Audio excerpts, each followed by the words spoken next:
तस्य वदन कण्ठटोपी समाला दण्डकमण्डलो जरा खड्गान्तरक्षक त्रैगुण्यरहिता त्रैलोक्यपालक विश्वनायक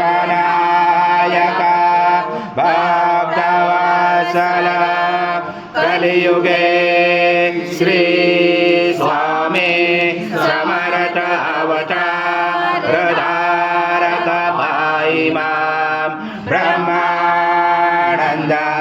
परमसुखदं केवलं ज्ञानमूर्ति द्वन्द्वातीतं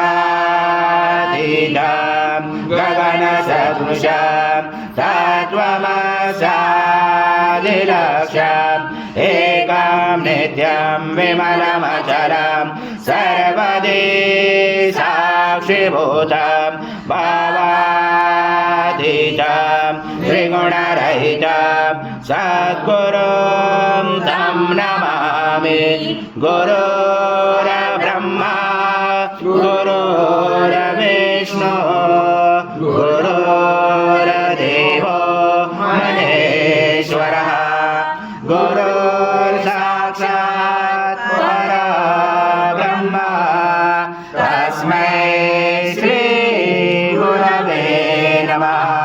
हरि ओं सहस्रशीर्षा पुरुषः सहस्राक्ष सहस्रपाद भक्ष्यव्यम् आज्यं सुवर्णमहाराज्यं यज्ञे प्रतिष्ठम् आज्यं पवित्रं परमं स्नानातदे प्रगृह्यादितं श्री सद्गुरु स्वामी समर्थ महाराज देवताभ्यो नमः। घृतस्नानं समर्पयामि घृतस्नानान्तरेण शुद्धोदकस्नानं समर्पयामि सकल पूजाते सर्व उपचाराते गन्धपुष्पं समर्पयामि शेष उपचाराते प्रार्थना पूर्वक नमस्कारं करोमि। ॐ नमः त्वं चत्वारि वाक्पदानि त्वं गुणत्रयातीता त्वं देहत्रयातीता त्वं कालत्रयातीता त्वं मूलाधारशीतोषनित्यं त्वं शक्तित्रयात्मका त्वं योगिनोदायञ्च नित्यं त्वं ब्रह्मा त्वं विष्णु सं रुद्र सं इन्द्र सं अग्नि सं वायु सं सूर्य सं चन्द्रमा सं ब्रह्म भर्वस्वरं गणादि भर्वमुच्चार वणादि तदनन्तरम् अनुस्वार परतरार्धेर्लसितं तारेण रुचितम् एतत्त्वमनुस्वरूपं गकार पूर्वरूपं मकारो मध्यमरूपं अनुस्वारं शान्तरूपं बिन्दुरुदरूपं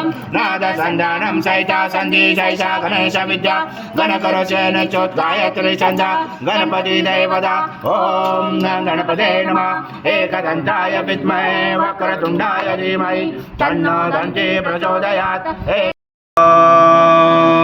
पूर्णब्रह्माय विद्महे परमहंसाय धीमहि तन्नं स्वामी प्रचोदयात्। श्री सद्गुरु स्वामी समर्थ महाराज देवताभ्यो नमः। मंत्र पुष्पांजलि समर्पयामि। स्वामी समर्थ महाराज देवताभ्यो नमः। प्रार्थना पूर्वक नमस्कारं करोमि। हरि ओं तत्स हरि ओं तत्स हरि ओं तत्स।